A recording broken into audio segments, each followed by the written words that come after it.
जय हिंद दोस्तों, आप कैसे हैं? दोस्तों, आज की बात अगर है तो देश में चुनावी दंगल छिड़ गया।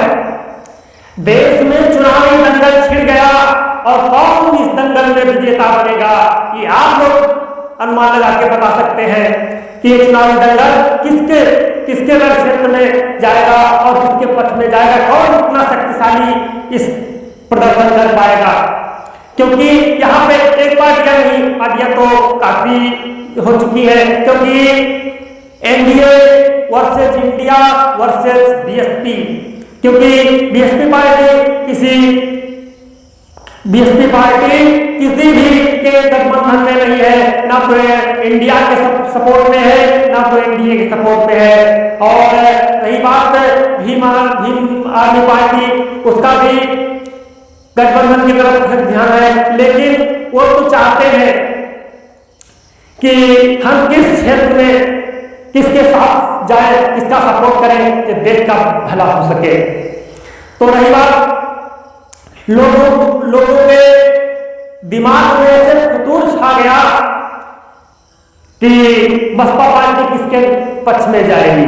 दूसरी बात, एससी समुदाय के लोग जो हैं उनकी बसपा पार्टी का जो ठोस वोट है वो 20-19% वो भी आज भी मौजूदा में है, लेकिन लोग इस तरीके से कतरा गए जो उसको नापसंद कर दिया। ऐसा नहीं है कि नापसंद किया, लेकिन ये तो चुनावी दंगल है, कौन कितना प्रदर्शन कर सकता है, कौन कितना शक्तिशाली हो सकता है, वो समय बताएगा। क्योंकि समय के अनुसार ये सीटों का जो है वितरण किया जाएगा और जिस तरीके से सीटें निर्धारित की जाएगी, कौन उसको कहां पे कौन क्या लड़ेगा। तो कि महागठबंधन जो हुआ इंडिया का, तो इंडिया में लगभग 28-30 पार्टियां आ चुकी हैं। अब 28-30 पार्टियां लगभग हैं, तो इनको सब अलग अलग क्षेत्रों से एक सीट पे खड़ा किया जाएगा। जितना कि अब निर्दलीय में कुछ होंगे तो कुछ लोग निर्दलीय में चुनाव लड़ेंगे, जिससे लोगों को इसमें फायदा होगा। इस तरीके से अब कौन कहां पे क्या करेगा ये तो बात संज्ञान में नहीं आती है। दूसरी बात, चुनावी दंगल जो चालू हुआ तो इसमें जिस तरीके से एक मंच पर कौवे टूटते हैं, उस तरीके से चुनावी दंगल में नेता लोग टूटने लगे, क्योंकि अब जगह जगह प्रचार होने लगा और अपने अपने लोग कामों को गिनाने लगेंगे कि हमारी पार्टी ने इतने काम किए, हमारी पार्टी ने इतने काम किए। लेकिन ये और पार्टियां की जो नीति अपनाई गई वो आगे लोगों को बताने लगेंगे कि हमारी पार्टी देश में ये करेगी, हमारी पार्टी ये करेगी सत्ता में आने पर। लेकिन क्या आप लोग जानते हैं सत्ता में आने पर कोई पार्टियां खरी उतरी? लेकिन नहीं, आप लोग सिर्फ बहकावे में आ जाते हैं। दूसरी बात, सिर्फ लालच के चक्कर में आप लोग वोट देते हैं। जैसे कि कहा गया कि जो जनता को वोट दिखाए वोटर है, तो जनता वोट में पैसे में बिक जाती है, लेकिन अपने भविष्य को नहीं समझ पाती है कि हमारे साथ ये क्या करेगा। क्योंकि जिस तरीके के माहौल में आप लोग जीते हैं, समझते हैं, आप अपनी आर्थिक स्थिति को बताएं, समझाएं, क्योंकि हमारे साथ आर्थिक स्थिति क्या होगा, हमारा देश कहां जाएगा, हमारे बच्चे क्या करेंगे, हमारे बुजुर्ग क्या करेंगे, हमारी स्वास्थ्य कैसी होगी, हमारी शिक्षा कैसी होगी, हमारा समाज कैसा होगा, ये लोग नहीं ध्यान देते हैं। ध्यान देते हैं क्या, आज राशन मिल जाए, कल पैसा मिल जाए, परसों साड़ी बढ़ जाए, फिर चांदी बढ़ जाए, फिर शराब बढ़ जाए। तो ये सब पैसा, चांदी लेंगे, साड़ी लेंगे, गल्ला लेंगे और शराब लेंगे, पैसा लेंगे, कि पैसा से तुमको क्षण भर के लिए आपको दे दिया जाएगा, तो पैसा नष्ट हो जाएगा, लेकिन आपका भविष्य बर्बाद हो जाएगा। क्योंकि आपका नहीं, आपके बच्चों का भविष्य, क्योंकि युवाओं के सर पे, युवाओं के कंधे पे भारत के देश का बोझ है। और जो बोझ भारत के युवा अगर संभाल सकते हैं तो ये कहां तक ले जाएंगे ये आप सोच भी नहीं सकते हैं। क्योंकि वही नेता तो बहुत हुए, एक से बुजुर्ग हुए जो कहते हैं कि हमने 50 साल का एक्सपीरियंस है, 60 साल का एक्सपीरियंस है। तो एक्सपीरियंस तो है, लेकिन एक्सपीरियंस से क्या मतलब होता है? आप क्यों नहीं देश को समझते हैं? देश को समझते नहीं है, सिर्फ बरसते हैं, समाज देश को लूटने से बचाते नहीं बल्कि देश को लूटते हैं। तो देश की हम पार्टियां जो है देश को लूटने का काम करती, क्योंकि हमने कई बार देखा ऐसा, कई ऐसे नेता हुए जो चुनाव लड़ते लड़ते अपने घर की जमीन तक बेच ली, रहने के लिए घर नहीं रह गया, और जब सत्ता में आ गए तो दसियों करोड़ रुपए उनके भूसा में मिलने लगा, उनके कमरों में मिलने लगा। ये कहां से आया? ये देश, क्योंकि सरकार का इतनी सैलरी देती है।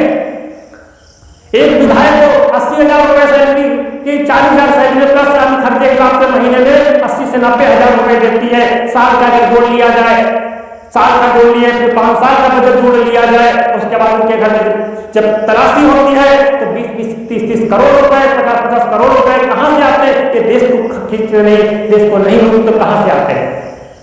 क्योंकि एक मजदूर के घर में 10,000, 5,000 रुपए से ऊपर नहीं हो सकते, जब वो 10 करके 50-50 करके जोड़ता रहता है। लेकिन क्या है, जब मजदूर आदमी खाना खाता, पानी पीता, इलाज और अपने बच्चों की शिक्षा और इलाज के पैसा खर्चा करता, उसके पास बचता नहीं, क्या मंत्री विधायक के पास बचेगा? वो भी नहीं बचेगा। लेकिन जब काले धन वाली बात कही गई तो उसमें सारे देश का पैसा जो काला धन कहा गया, वो सब लोगों को सफेद डिवाइड हो गया, क्योंकि नोटबंदी से मालूम हुआ। और दूसरी बात, सरकार की इसमें खामियां हैं। हर एक व्यक्ति पैसे के लिए इतना लालच करता है, पैसा होना चाहिए, देश में इज्जत हो या समाज में इज्जत हो या ना हो, क्योंकि समाज उसकी इज्जत करता है पैसे वाले की। व्यक्ति की कहते हैं कि मुंह में जाए फूंक दिया जाए, कुछ भी हो जाए, लेकिन पैसा है तो पैसे से धो दिया जाता है, पैसे से साफ हो जाता है। लेकिन ऐसा नहीं है। लोग धर्म की बात करने लगते हैं, धर्म है कहां पे? धर्म की बात होती नहीं है। अधर्म का किसी भी धर्म में ऐसा नहीं समझाया गया है कि अपनी जरूरत से ज्यादा पैसा इकट्ठा करके अपने साथ ले जाओ, कहीं पे नहीं ऐसा दर्शाया गया। अगर दर्शाया होगा तो जिंदगी ऐसे नहीं खत्म हो जाती, लोगों के पास पैसा साथ में जाता, क्योंकि कहते हैं हाथ पसारे आए हैं, हाँ मुट्ठी बंद करके हाथ पसारे जाएंगे। अगर मुट्ठी बंद करके वहां से हाथ पसारे खुला लेके जाएंगे, हाथ में होता क्या? कुछ नहीं होता, सिर्फ लोगों को बहकावा है कि हम धन दौलत में इतना इकट्ठा कर लिए, हमारे साथ जाएगा। लेकिन आपका अच्छे कर्म नहीं है, आपके कर्मों का हिसाब नहीं है, तो कर्मों का हिसाब होगा तभी तो जैसा जाएगा। लेकिन दोस्तों, अपने कर्म के अनुसार आप अपने ध्यान दीजिए कि हमारे साथ अच्छा कर्म क्या है। समाज सेवा ये नहीं होती है कि आप पैसे से करें, समाज सेवा नहीं हो सकती है, हाथ पैसे हो सकती है, लेकिन पद पा करके समाज सेवा नहीं हो सकती है।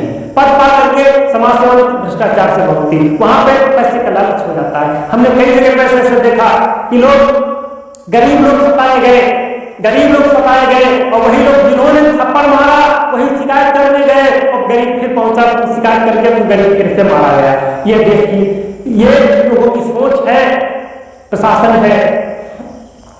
तो इस तरीके के चुनाव दंगल में आप समझे कि मेरे साथ आगे चल के क्या होगा, मेरे बच्चों के साथ क्या होगा, भविष्य में क्या होगा, हमारी स्वास्थ्य शिक्षा व्यवस्था और अर्थव्यवस्था कैसे रहेगी। आप अपने को संभाल सकते हैं, क्योंकि आपका मत है और मतदान करने का आपका अधिकार है। जितने मत की कीमत मेरी है, उतने मत की कीमत एक अधिकारी और मंत्री की भी है, क्योंकि वोट की कीमत बराबर है, बस फर्क है पद का।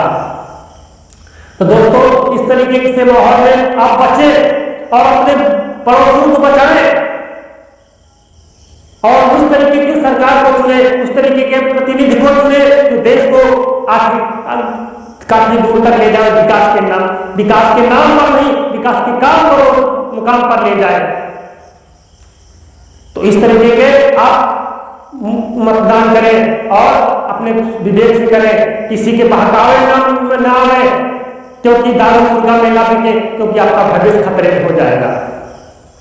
आप लालच में लालच में पड़ेंगे आपका भविष्य जरूर खतरे में रहेगा। तो दोस्तों अपने भविष्य को, अपने जीवन को बचाना है तो इनसे सबसे परे होना पड़ेगा। तो दोस्तों मेरी जानकारी आपको अच्छी लगे तो चैनल सब्सक्राइब करें, शेयर करें और बेल आइकन जरूर दबाएं। जय हिंद, जय भारत, जय हिंद।